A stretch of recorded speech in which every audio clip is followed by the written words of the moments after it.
In order to avoid discrimination, more than half of queer Americans have said that they've hid their personal relationship.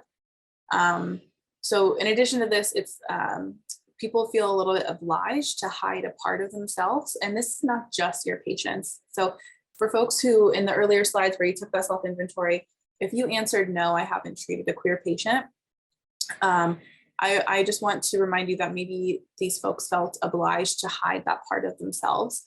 And again, it's not just your patients, although that's the focus of this course, but this is also your coworkers, colleagues, students, interns, employees, etc.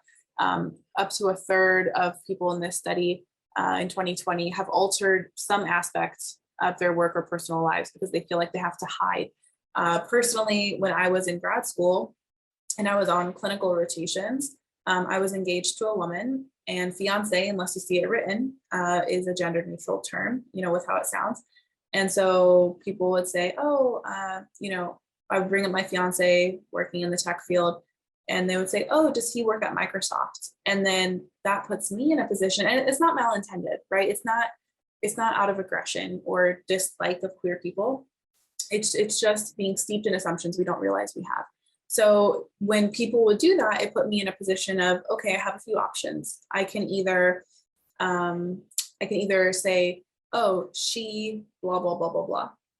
And then sometimes that will make the person who made the assumption, the other person, say, oh my gosh, I'm so sorry, I had no idea. And then they get really defensive and apologetic, which we're going to talk about why you shouldn't do that, because it then makes the person you've offended feel like they have to console you. And it makes the interaction more about the person who did the offensive thing, about their feelings, as opposed to the harm they inflicted on another person. So it could either, in an indirect way, say she instead of he, and then correct them. Although I'll tell you, many times people still hear what they think they're supposed to hear. And I've done that, and then people still reflect, they say he back to me again. So say, oh, what does he do? And I'll say, oh, she works at Microsoft. And then they'll say, oh, has he been there for a long time? So like people sometimes still don't hear it, even when you take that brave jump to correct them. Or I could directly correct and say, oh, actually, I'm engaged to a woman, which then again, someone might be like, oh, well, I didn't know that. I have nothing wrong with that. But it puts me in a vulnerable spot. Or I can lie by omission, and I can try not to use pronouns, which is probably what I've done the most.